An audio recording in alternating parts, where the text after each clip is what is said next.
नमस्कार। ये महाभारत कथा पूरी तरह से वेद व्यास महाभारत के ऊपर आधारित है। यदि आप इसका निरंतर श्रवण करते रहना चाहते हैं तो इस चैनल को सब्सक्राइब जरूर कर लें और आगे आने वाले सभी पॉडकास्ट के नोटिफिकेशन के लिए बेल आइकन को भी जरूर से प्रेस कर दें। अब हम सुनेंगे राजा युधिष्ठिर और द्रौपदी का मृत पुत्रों के लिए शोक तथा द्रौपदी की प्रेरणा से भीम का अश्वत्थामा को मारने के लिए जाना। वैशंपायन जी कहते हैं, वो रात बीतने पर धृष्टद्युम्न के सारथी ने राजा युधिष्ठिर के शिविर में सोए हुए वीरों के संहार की सूचना दी।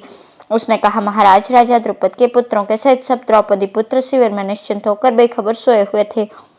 वे सभी मार डाले गए। आज रात्रि में क्रूर कृतवर्मा, कृपाचार्य और पापी अश्वत्थामा ने आपके सारे शिविर को नष्ट कर दिया है।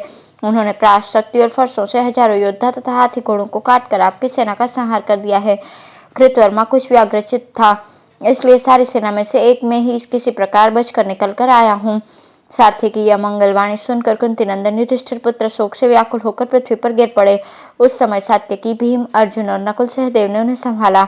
चेत होने पर वे विलाप करते हुए कहने लगे, हाय, हम तो शत्रुओं को जीत चुके थे, किंतु आज उन्होंने हमें जीत लिया। हमने भाई, समवयस्क, पिता, पुत्र, मित्र, बंधु, मंत्री और पौत्रों की हत्या करके तो जय प्राप्त की, किंतु इस प्रकार जीत कर भी आज हम जीत लिए गए।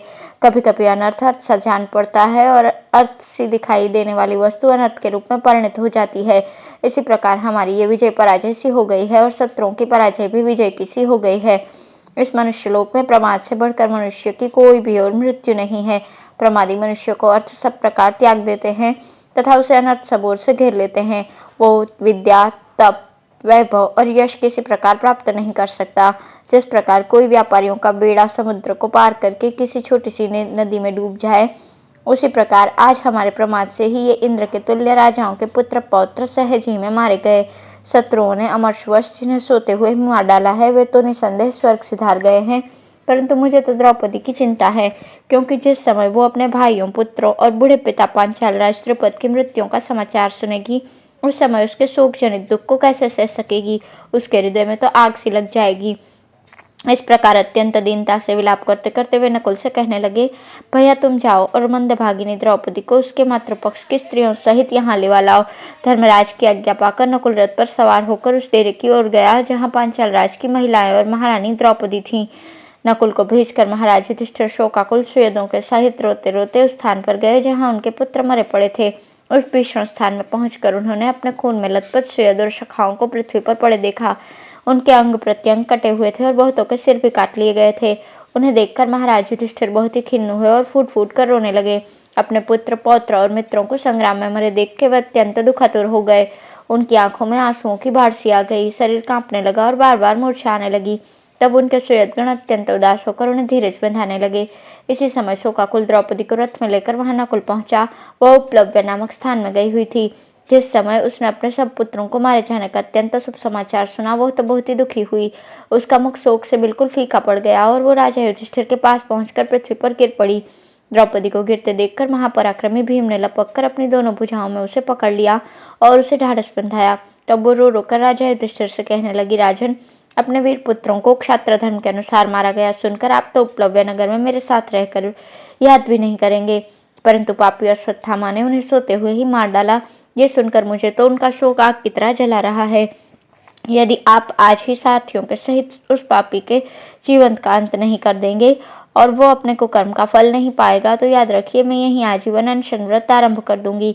ऐसा कहकर यशस्विनी द्रौपदी महाराज युधिष्ठिर के समीप ही बैठ गई। तब धर्मराज ने अपनी प्रिया को पास ही बैठे देखकर कहा, धर्मज्ञ, तुम्हारे पुत्र और भाई धर्मपूर्वक युद्ध करके वीरगति को प्राप्त हुए हैं। तुम्हें उनके लिए शोक नहीं करना चाहिए। अश्वत्थामा तो यहाँ से बहुत दूर दुर्गम वन में चला गया है। अगर उसे मार भी डाला जाए तो तुम्हें ये बात कैसे मालूम होगी। द्रौपदी ने कहा, राजन, मैंने सुना है कि अश्वत्थामा के सिर में जन्म के साथ ही उत्पन्न हुई एक मणि है।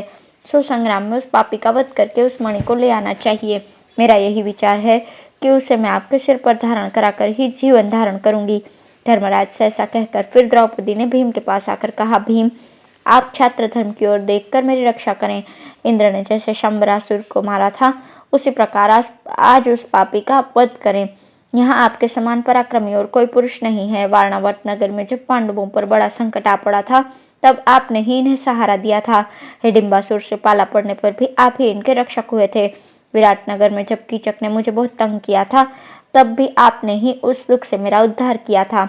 आपने जिस प्रकार ये बड़े बड़े काम किए हैं, उसी प्रकार इस द्रोण पुत्र को मारकर भी प्रसन्न होइए। द्रौपदी का ये तरह तरह का विलाप और भीषण दुख देखकर भीम सह न सके और वे अश्वत्थामा को मारने का निश्चय करके एक सुंदर धनुष लेकर रथ पर सवार हो गए तथा नकुल को अपना सारथी बनाया। उन्होंने बाण चढ़ाकर धनुष की टंकार की और शीघ्र ही घोड़ों को हकवा दिया। छावनी से निकलकर उन्होंने अश्वत्थामा के रथ का चिन्ह देखते हुए बड़ी तेजी से उसका पीछा किया। अब है श्री कृष्ण का अश्वत्थामा के विषय में एक पूर्व प्रसंग सुनाना। वैशंपायन जी कहते हैं, जन्मेजय, भीम के चले जाने पर यदुश्रेष्ठ भगवान कृष्ण ने धर्मराज से कहा, राजन, आपके भाई भीमसेन पुत्र शोक के कारण अश्वत्थामा को संग्राम में मारने के लिए अकेले ही जा रहे हैं। यह आपको अपने सब भाइयों से अधिक प्रिय है, फिर इस कठिनाई के समय आप इनकी सहायता का उद्योग क्यों नहीं करते? आचार्य द्रोण ने अपने पुत्र को जिस ब्रह्मास्त्र की शिक्षा दी है वो सारी पृथ्वी को भी भस्म कर सकता है।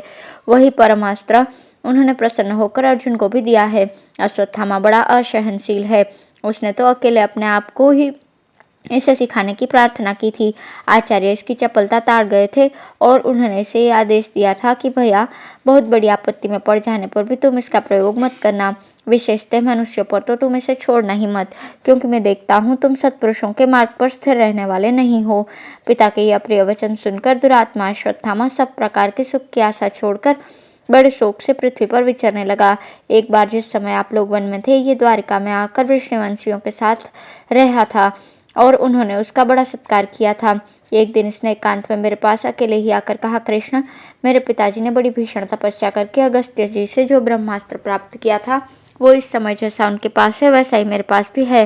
सो यदुश्रेष्ठ, आप मुझसे वो दिव्य अस्त्र लेकर अपना चक्र मुझे दे दीजिए। तब मैंने कहा, देखो, ये मेरे धनुष, शक्ति, चक्र और गदा पड़े हैं। तुम इनमें से जो जो अस्त्र लेना चाहो वही मैं तुम्हें दे देता हूँ। तुम जिसे उठा सको और जिसका युद्ध में प्रयोग कर सको वही अस्त्र ले लो, और मुझे जो अस्त्र देना चाहते हो वो भी मत दो। तब इसने मेरे साथ स्पर्धा रखते हुए 1000 अरों वाला और वज्र की नाभि वाला मेरा लोहे का चक्र लेना चाहा। मैंने कहा, ले लो। उसने उछलकर बाएं हाथ से उसे उठाने का प्रयत्न किया, किंतु वो स्थान से तस्मस भी नहीं कर सका उसे।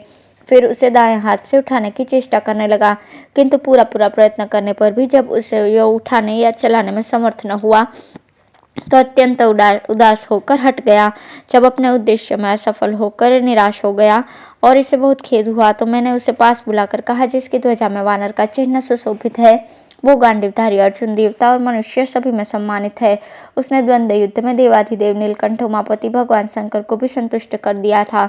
उससे बढ़कर इस संसार में मुझे कोई भी पुरुष प्रिय नहीं है, किंतु जैसा तुम कह रहे हो वैसी बात तो कभी उसने भी मुंह से नहीं निकाली।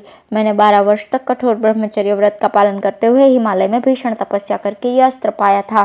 साक्षात सनत कुमार जी ही प्रद्युम्न रूप से मेरी सहधर्मणी रुक्मिणी के गर्भ से उत्पन्न हुए हैं, किंतु जिस चक्र को तुम मांग रहे हो उसे तो कभी उन्होंने भी नहीं मांगा।